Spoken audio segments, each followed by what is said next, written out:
علی بھائی آپ نے یہ بات کی کہ ریاستی اداروں کو انوالو نہیں ہونا چاہیے. کچھ عرصہ پہلے مفتی تقی عثمانی صاحب نے ایک ٹویٹ کیا ہے اور انہوں نے ریکویسٹ کی ہے اعلیٰ عدلیہ سے بھی اور فوج سے بھی کہ آپ انوالو ہوں اور ان سب کو اکٹھا کریں تاکہ ملک بہتری کی طرف جائے. نہیں، یہ ویژول تھنکنگ ہے ان کی، اس طرح نہیں ہونا چاہیے. یہ تو آپ دروازہ کھول رہے ہیں، یہ تو خلاف آئین ہے.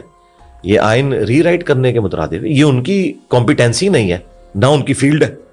مجھے بتائیں ایک آرمی چیف کا یا چیف جسٹس کا کیا کام ہے کہ پولیٹیشنز کے آپس کے مسائل کو حل کروائے؟ ایک 22ویں گریڈ کا آفیسر. تو پھر میں ڈیمانڈ کروں گا کہ چیئرمین نیس کام اٹامک انرجی کے چیئرمین کا کام ہے کہ وہ صلح کروائے. ان سے تو لوگ زیادہ محبت کرتے ہیں. ان لوگوں کو تو تم لوگوں نے ذلیل کیا ہے. ڈاکٹر عبد القدیر اپنے مرتے دم تک جو ہے وہ ایک قید خانے میں رہے ہیں، ہاؤس اریسٹ رہے ہیں نا. بالکل. ان کا جنازہ پڑھنے کے لیے تم لوگ نہیں گئے ہو، اور اس بگوڑے مشرف کے لیے تم لوگوں نے پورا پروٹوکول دے کے اسے دفنایا، اس بدماش کو جس کے بارے میں کورٹ کا ڈیسیژن تھا. تو یہ تو چیز نہیں ہونی چاہیے. ان لوگوں کا کوئی کام نہیں، ان کو سائڈ پہ رکھیں بھائی. ان کو آپ اس وقت اگر ذرا سا بھی راستہ دیں گے نا، یہ ان کو بس آخری دھکا رہ گیا. یہ آپ ان کو آپ سمجھ لیں ایک خوراک پرووائڈ کر دیں گے، دوبارہ سے زندہ ہو کے یہ پھر دوبارہ مونسٹر بن کے نا پاکستانی عوام کے اوپر حملہ آور ہو جائیں گے. انہوں نے رہنا نہیں ادھر تک بالکل. نہ عمران خان صاحب ان کو اجازت دیں اندر انٹر ہونے کی، نہ نواز شریف صاحب اور نہ زرداری صاحب. اس معاملے میں ایکا کریں، ان کا کوئی کام نہیں اس میں گھسیں. ٹھیک ہے، بس آئین کے دائرے کے اندر جو کچھ بنتا ہے وہ بنائیں. کیا صلح کروا لینی انہوں نے وقتی طور پہ؟ مجھے بتائیں. چلیں جی آرمی چیف کو بلا لیں، چیف جسٹس کو بھی بلا لیں. کیا اس وقت ٹرسٹ ہے سب کا آپس میں ایسا کہ ایک دوسرے کی بات مانے؟ اور عمران خان صاحب تو بالکل نہیں مانیں گے. وہ تو کہتے ہیں کہ جو میں کہوں گا نا وہ آئین ہے. وہ تو کسی کی بات ماننے کے لیے تیار ہی نہیں ہے. تو آپ عمران خان صاحب کو کیسے منوا لیں گے؟ بٹھا بھی لیں تو وہ تو کہیں گے جو میں کہہ رہا ہوں وہ ہوگا. تو وہ تو نہیں مانیں گے. ہاں، ایک صورت میں ہو سکتا ہے کہ سب لوگ اپنی غلطیاں مانیں. وہ کوئی بھی ماننے کے لیے تیار نہیں ہے. ہر حکومت دوسرے کے اوپر ڈالتی ہے. جب تک ہم اپنی غلطیاں نہیں مانیں گے ہم آگے چل نہیں سکتے. اب رہ کے بغاوت کیا کریں گے میرے بھائی؟ کدھر جائیں گے؟ جیب کترے بنیں گے، کتنوں کی جیبیں کاٹیں گے. جب سبھی غریب ہو جائیں گے تو ایک دوسرے کی جیب کاٹنے سے تو کسی کا پیٹ نہیں بھرے گا. اس میں جن کو اللہ نے مال دیا نا جی، ان کو فرنٹ سے لیڈ کرنا چاہیے. اس وقت حکومت سے اپنی امیدیں ہٹا دیں، ریاستی اداروں سے ہٹا دیں. یہ صرف پریویلیجز لے رہے ہیں، اس سے زیادہ کچھ نہیں ہے. آپ کو یہ آ کے نو کے خبر نامے میں اپنی خبریں بنواتے ہیں. ان کو ایک رتی برابر ہمدردی نہیں ہے. یہ ججز جو ہے 12 15 لاکھ جو پینشنیں لے رہے ہیں، کیوں نہیں پینشنیں اپنی چھوڑتے؟ کنٹریبیوٹ کیا کر رہے ہیں یہ نیشن کو؟ لاکھوں کیسز پڑے ہوئے، پھر بیٹھ کے یہ جو ہے وہ عدالتوں کے اندر روتے ہیں، آنسو بہاتے ہیں. اس طرح کرنے سے ان کے جرم معاف ہو جائیں گے. انہوں نے کیا کیا ہے غریب عوام کے لیے آج تک؟ سب کچھ انہوں نے اپنے لیے کیا، کسی کے لیے کچھ نہیں کیا. یہی آپ کی فوج کا بھی حال ہے، دیکھ لیں. ان کا یہ ہوتا ہے کہ اچھا جی اب اس پرائم منسٹر نے وہ ہمارے ایکس آرمی چیف کے اوپر کیس چلا دیا تو بس اس کے خلاف دھرنا دلواؤ. اس طریقے سے یہ معاملات کو لے کے چل رہے ہیں. تو میں ایک بڑا سخت جملہ بولتا ہوں، جس مرد کی بیوی ادھر ادھر منہ مارے اور اپنے مرد کے ساتھ مخلص نہ ہو، اس کی اولاد کا کچھ نہیں بنتا. جب تک ہمارے ریاستی ادارے اپنے پرائم منسٹر کے ساتھ مخلص نہیں ہوتے نا، جو بھی پرائم منسٹر ہے، پاکستانی نیشن کا کچھ نہیں بننا. یہ میں نے بڑی ایک ننگی مثال دی ہے. ٹھیک ہے، جس طرح وہ بدکار عورتیں ہوتی ہیں نا، ادھر ادھر منہ مارتی پھرتی ہیں، تو انہوں نے اپنے بچوں کی کیا پرورش کرنی ہے؟ جو اپنے مرد کے ساتھ مخلص نہیں، اس نے اپنے بچوں کی کیا پرورش کرنی ہے؟ اور جب یہ حالت ہو کہ ریاستی ادارے یہ کوشش میں لگے ہوں کہ پرائم منسٹر کی سیٹ کس طرح کھینچنی ہے، اسے کس طرح گھٹنے ٹیکنے کے اوپر مجبور کرنا ہے، اسے کس طرح اپنا غلام بنانا ہے، تو میرے بھائی ہم نیشن اولاد ہے، ہمارا کیا بنے گا؟ ہمارے ادارے تو ہمارے پرائم منسٹر کے ساتھ مخلص ہی نہیں ہے. اور اپنی ان کی حالت دیکھیں. جوڈیشری پہ برا وقت آیا، کالے کوٹ والے نکلے، انہوں نے اپنا چیف جسٹس بحال کروا لیا. کروایا نا؟ کروایا. اچھا، آرمی پہ جب برا وقت آتا ہے یہ ساری ایجنسیاں اکٹھی ہو کے اپنے چیف کو بچا لیتی ہیں. مشرف کو بچا لیا نا، لیکن پاکستانی عوام اپنا چیف نہیں بچا سکتی، چاہے وہ چیف نواز شریف ہو چاہے وہ چیف عمران خان ہو. ہم اپنا چیف نہیں بچا سکتے. ٹھیک ہے، لہذا اب آپ اپنی آنکھیں کھولیں. اب یہ نواز شریف عمران خان سے اوپر اٹھ کے نا، یہ آج تاریخ کا وہ ایک موڑ آیا جس میں نیشن کو یہ ڈیسائیڈ کرنا ہے. اب اگر آپ نے اس وقت کسی ریاستی ادارے کا ساتھ دیا اور پولیٹیشنز کو ویک کرنے کی کوشش کی تو دوبارہ شاید کئی آپ کو ڈکیز تک یہ موقع نہ ملے.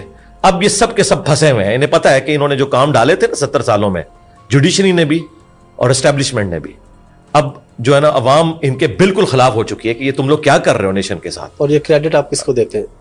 یہ کریڈٹ میں سب کو تھوڑا تھوڑا دوں گا اور سب سے بڑھ کر عمران خان صاحب کو دوں گا. ٹھیک ہے, اگرچہ عمران خان صاحب نے سب کچھ اپنے لیے کیا, لیکن ظاہر ہے اس شر میں سے بھی خیر نکلا. یہ اللہ تعالیٰ کی سنت ہے کہ بعض اوقات بعض کو بعض سے ٹکروا دیتا ہے. نواز شریف صاحب نے بھی اپنے لیے کیا, جب تک وہ حکومت میں ہوتے ہیں اس وقت اسٹیبلشمنٹ کی ساری باتیں مانتے ہیں. کیوں ڈان لیگ کے مسئلے پہ انہوں نے اپنے وزیروں کو فارغ کیا تھا؟ کوئی غلط بات کی تھی؟ اسی ڈان لیگ کو اسی آرمی چیف نے بعد میں ایف اے ٹی ایف کی وجہ سے اپنی پالیسی ڈکلیئر کیا, اس کے اوپر ہم نے ایک پرائم منسٹر فارغ کر دیا. اس پرائم منسٹر نے بھی اعلی کار بنتے ہوئے ان کا اپنے وزیروں کو فارغ کیا. کیوں فارغ کیا تھا؟ وہاں ڈٹنا چاہیے تھا, نہیں فارغ کرنا چاہیے تھا. اس طریقے سے عمران خان صاحب کو بھی جب اسٹیبلشمنٹ کہہ رہی تھی اس کو ہٹا کے یہ لگاؤ تو ان کو ڈٹنا چاہیے تھا. پہلے تو وہ کہتے تھے کہ میں تو سیک کر دوں گا, مجھے کسی نے اس قسم کا مشورہ دیا, لیکن ایسا نہیں ہوا. باہر نکلتے ہیں تو ماشاءاللہ آپ ان لوگوں کے بھاشن سنیں, اور مجھے تو خطرہ ہے یہ دوبارہ بھی حکومت میں آئے نا, یہ پھر اپنے مفادات کے اسیر ہو جائیں گے. حقیقت بات ہے, مجھے تو مطلب شک لگتا ہے کہ شاید یہ دوبارہ اسی طرح ان کو بینیفٹ جب ملتے ہیں نا, یہ میٹھی نیند سو جاتے ہیں. سیدھی سی بات ہے جی. آپ یہ سمجھتے ہیں کہ دوبارہ بھی عمران خان کی چانسز ہے؟ پبلک آپ کو لگتی ہے خان کے ساتھ ہے؟ میرا تو خیال ہے اگر فری اینڈ فیئر الیکشنز ہوئے تو عمران خان صاحب بالکل جیت جائیں گے. ہاں بالکل. 2018 میں تو ان کو بنایا گیا نا, لیکن اب حقیقت بات ہے جس طرح نواز شریف صاحب اس وقت پاپولر تھے, اگرچہ فوج نے ان کو بنایا تھا لیکن عوامی لیڈر تو بنے تھے, اس طرح عمران خان صاحب اب عوامی لیڈر ہیں. اور اس میں نون لیگ کو برا نہیں ماننا چاہیے, نواز شریف صاحب کو بھی فوج نے عوامی لیڈر بنایا تھا. اگر عمران خان صاحب کو فوج نے عوامی لیڈر بنایا تو یہ کہنا جی اس سال میں تو اس کی ایک سیٹ تھی, تو نواز شریف صاحب کو بھی تو اوپر وہ لے کے آئے تھے نا, تو عمران خان بھی اس طریقے سے برابر ہو گئے صاحب. اور پی ٹی اے والوں کو بھی عمران خان کو نواز شریف سے کوئی بڑا ولی اللہ نہیں مان لینا چاہیے, انہوں نے بھی اسی طریقے سے یہ حکومت حاصل کی ہے. بہرحال اب پریکٹیکلی اس وقت عمران خان صاحب تو ڈرائیونگ سیٹ کے اوپر, میں سمجھتا ہوں کہ جو کوڑا کچھ عرصہ پہلے اسٹیبلشمنٹ کے ہاتھ میں تھا کہ جس محب الوطن کو چاہیں غدار وطن ڈکلیئر کر دیں, اس کو جس طریقے سے چاہیں بدنام کر دیں, آج وہ کوڑا جو ہے نا عمران خان کے ہاتھ میں ہے. عمران خان جس کو ڈکلیئر کرے گا نا کہ یہ محب وطن ہے وہ محب وطن ہوگا, اور عمران خان جسے کہے گا نا غدار وطن وہ غدار وطن ہوگا.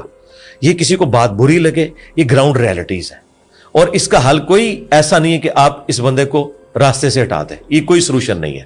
یہ میں آپ کو بتاؤں, عمران خان کو اگر یہ راستے سے ہٹایا جاتا ہے کسی بھی یعنی اسیسینیشن کے ذریعے یا کوئی اور ایکٹیویٹی پرفارم کر کے, تو یہ ملک کے حالات اور بگڑیں گے.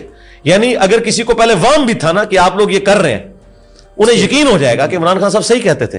اور میں آپ کو بتاؤں پولیٹیکل لیڈرز کسی بھی نیشن میں نعمت ہوتے ہیں, ان کے ایک اشاروں کے اوپر لاکھوں کروڑوں لوگ بات ماننے کے لیے تیار ہو جاتے ہیں. لیکن 22ویں گریڈ کا آفیسر, چاہے وہ چیف جسٹس ہو یا آرمی چیف ہو, وہ تو محلے کا کونسلر کا الیکشن نہیں جیت سکتا. ہاں ایک بار ریٹائر ہو کے آئے نا, اب باجوہ صاحب مجھے کہیں سے کونسلر بن کے بتائیں, فیاض امیر صاحب مجھے کونسلر بن کے بتائیں. ہاں عمران خان کا نام یوز کر کے وہ کوئی بلے کے اوپر ٹکٹ کر لیں گے, اپنے ذرا نام سے کھڑے ہو کے تو ووٹ لے کے بتائیں, کوئی نہیں. تو لہذا پولیٹیکل لیڈرز جو ہے نا جی, یہ کسی نیشن کے لیے نعمت ہوتے ہیں. ان کی پازیٹیو چیزوں کو یوٹیلائز کرنا چاہیے اور برائیوں سے درگزر کرتے ہوئے آگے چلنا چاہیے, اور جو یہ تماشے ہیں نا ان کو بند کرنا چاہیے. سیدھی سی بات ہے. میرے خیال میں یہاں ایڈ کروں گا کہ الیکشن ہونے چاہیے. بالکل جو لوگ ووٹ کو عزت دو کی بات کرتے تھے, تو آئین میں یہ لکھا ہے نا کہ اگر 90 دن میں الیکشن ہونے چاہیے تو الیکشن کروانے چاہیے. سیدھی سی بات ہے. جب یہ اڑتا ہوا تیر آپ بغل میں لے رہے تھے اپریل کے اندر 2022 کے اندر, اس وقت نہیں تھا پتا کہ ہم اس طرح ان پاپولر ہو جائیں گے. عمران خان صاحب نے جو کچھ IMF والے وہ سارے کارنامے کیے تھے, دیکھیں عمران خان صاحب کتنے چلاک سیاستدان ہیں. ان سے کوئی یہ نہیں پوچھ رہا کہ حضرت آپ نے 3.5 سال کیا کیا ہے, آٹا چوری چینی چوری آپ کے ناک کے نیچے. اس نے ایسا پیراڈائم شفٹ کیا ہے کہ وہ یوں لگ رہا ہے کہ کبھی حکومت میں رائے نہیں ہے کہ عمران خان کی حکومت میں بھی سب کچھ نواز شریف نے خراب کیا تھا. ٹھیک ہے, تو میں کہتا ہوں کہ اگلے زمانوں میں یہ ہوتا تھا کہ ہر اچھا کام آرمی چیف کے کھاتے میں پڑتا تھا اور برا کام پرائم منسٹر کے کھاتے میں. یہ عمران خان کا کمال ہے کہ ہر اچھا کام وہ اپنے کھاتے میں ڈالتا ہے, چاہے فوج نے بھی کیا ہو, اور ہر برا کام وہ فوج کے کھاتے میں ڈلواتا ہے اور عوام کو منوا لیتا ہے.